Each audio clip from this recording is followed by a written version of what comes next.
Didier, l'homme pragmatique qu'on te connaît, tu changes ton 11 comme ça à 2 jours de ton premier match? C'est chaud quand même. En même temps, ces changements, ils sont, pour ma part, et pour vous j'imagine, plutôt rassurants. Moi je vous le dis. Salut à tous, footeuses et footeux de bonne famille, c'est Thomas. Petite vidéo d'avant-match tant attendue de ce France-Australie à Kazan, samedi à midi. Et bah ouais, faudra bouffer devant la télé, préparer son plateau repas pour encourager les Bleus ce week-end. Donc c'est cool, on va voir dans cette vidéo donc le 11 probable avec du changement, c'est clair. Et on va parler aussi de l'Australie, les hommes, les Soqueros, les hommes de Van Marwijk, hein, le sélectionneur donc néerlandais. On va voir un peu les forces en présence de cette équipe parce que mine de rien ils ont une tactique qui peut emmerder les Bleus. C'est assez incroyable quand même de le dire, mais l'Australie peut pourquoi pas faire chier les Bleus un tout petit peu sur des phases de contre. On va voir ça en tout cas dans cette vidéo. Faut pas non plus avoir peur de l'Australie, sinon on va pas faire grand chose dans cette Coupe du Monde. Réponse au sondage, à 2 sondages sur Mandanda ou Lloris. Vous êtes 59% à penser que Mandanda mérite d'être dans les cages françaises. Bon, du coup, ça ne se fera pas parce que c'est encore Lloris. 59% sur Kanté au PSG. Vous êtes 87% à penser que c'est une bonne pioche pour le PSG. 87%. Donc c'est cool, vous êtes assez confiant en tout cas de cette piste qui est chaude hein, pour le PSG. Donc l'équipe de France qui a un peu changé parce que on rappelle quand même que Kylian Mbappé a été touché un petit peu dans un contact à l'entraînement dans une opposition un peu sur demi-terrain avec Rami. Il n'y a rien de grave, c'est réglé sur les réseaux sociaux. Umtiti est touché au genou, Sidibé est touché au genou. Donc, il y a quand même un peu du remue-ménage dans la tête de Dédé. Et du coup, Mendy serait un peu trop juste. C'est maintenant qu'il s'en rend compte. En tout cas, les matchs de préparation, donc 3-1 contre l'Italie, 2-0 contre l'Irlande.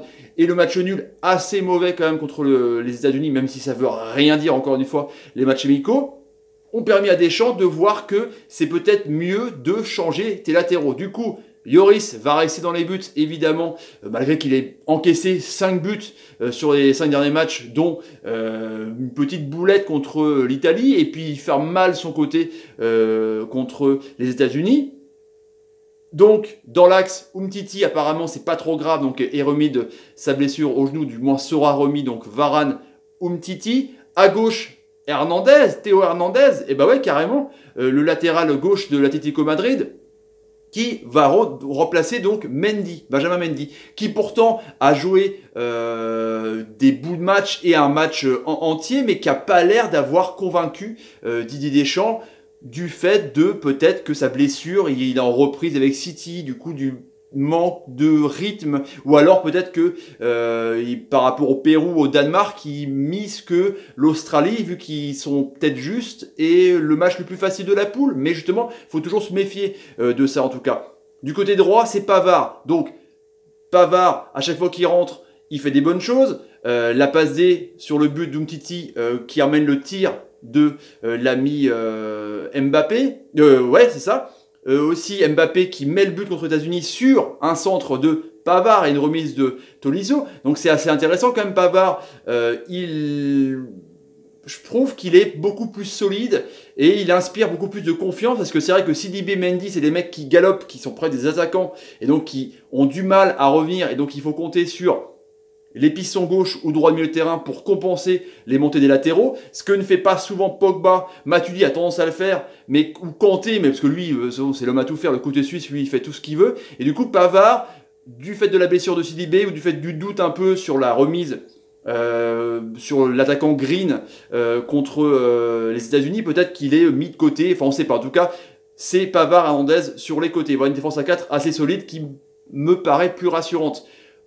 Le milieu de terrain, donc 4-3-3, fini le 4-4 de losange. Enfin, du coup, Giroud est out, peut-être à cause de cette 7 points de suture qu'il a eu au crâne. Donc, il a pas le droit de faire de tête pendant l'entraînement contre un défenseur américain qu'il avait eu. Du coup, peut-être qu'il est mis au repos, ou alors c'est peut-être que c'est un choix sportif.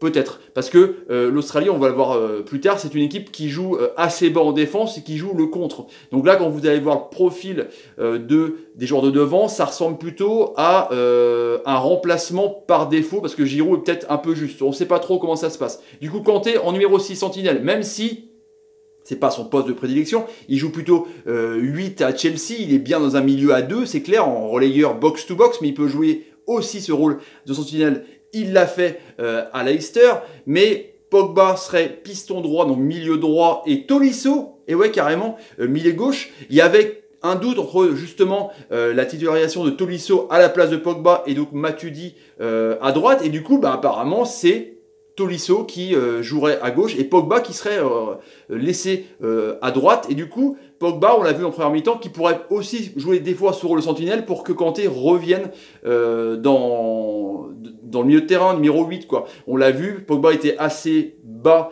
dans la première mi-temps. Après, Kanté a repris la deuxième mi-temps et c'était un peu mieux quand Pogba était un peu plus haut. Donc, à voir un peu comment ça a permuté. Et puis, devant, Griezmann en numéro 9, Dembélé à gauche, Ousmane Dembélé qui a fait un bon match contre l'Italie et qui a un magnifique but et un crochet de taré qui a mis par terre les deux Italiens qui sont encore d'ailleurs à l'hôpital en soins intensifs.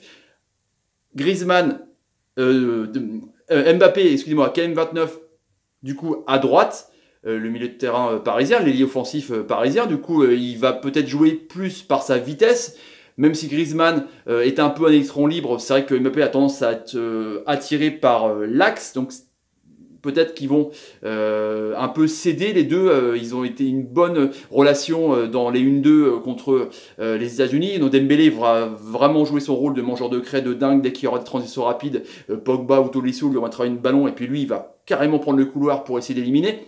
Donc voilà, ce 4-3-3 quand même, mine de rien, assez offensif avec une triplette devant qui est assez intéressante. Donc, dans les commentaires, n'hésitez pas à penser, à dire ce que vous pensez de cette composition d'équipe. Van Marwijk, sélectionneur des Soqueros de l'Australie, qui a été sélectionneur donc des Pays-Bas, qui a un peu fait chou blanc, qui a gagné l'Europa League, enfin l'UEFA à l'époque en 2002 avec Feyenoord, qui avait aussi qualifié en 2015 les Faucons, l'Arabie Saoudite justement, qui les a qualifiés en Coupe du Monde, donc c'est grâce à lui en 2015, et du coup là il est à la tête des Soqueros avec donc une équipe où il y a pas mal de joueurs qui jouent en Première Ligue. Donc même s'il a joué à 3 derrière en qualification, là, c'est plutôt un 4-2-3-1 quand même, avec justement un système où les ailiers montent en contre et les ailiers vont rentrer dans l'axe, les ailiers offensifs, et du coup, les latéraux vont prendre les couloirs pour centrer et du coup, essayer de créer le surnombre dans la surface. Donc, il va y avoir énormément de centres de dingue. On l'a vu justement contre la Hongrie de Buzyn, où ça va même créer un CSC, tellement ils font des centres de taré. Il faudra se méfier donc évidemment du numéro 10, Rogic, le grand meneur de jeu de 1m88 qui est assez bon, qui régule assez le jeu. Nabou, évidemment, c'est l'attaquant, le pitbull, on l'appelle, le petit attaquant de poche qui est assez tenace, qui est assez bon. Moy, qui a été l'homme clé du maintien de Huddersfield en Première Ligue. Le gardien aussi, quand même, Ryan, qui joue à Brighton. Il y a quand même des joueurs qui jouent en Première Ligue, qui ont un peu d'expérience. C'est une équipe qui peut être intéressante. Et puis le sélectionneur, il laisse ses stars, les deux papis, Cahill de 38 ans et Jedinak d'Aston Villa de 33 ans sur le banc. Donc il ne met pas ses stars contre la France. En même temps, des stars un peu vieillissantes, mais quand même. Du coup, ils ont, comme je vous dis, fait un bon match, dernier match amical 2-1 contre la Hongrie. Donc c'est une équipe quand même, on va pas commencer à avoir peur d'Australie, comme je vous dis, mais bon, faut quand même se méfier de cette équipe parce que c'est assez intéressant, ça joue un peu au ballon, c'est tonique. Devant, il faudra se méfier de Nabou, comme je vous dis. Et puis, il y a les stars, Jedinak et Cahill, qui peuvent rentrer en cours de jeu pour apporter de l'expérience. Donc, pas un match à prendre à la légère, surtout les premiers matchs de cette compétition. Voilà les amis, petit pronostic pour ce match, à votre avis.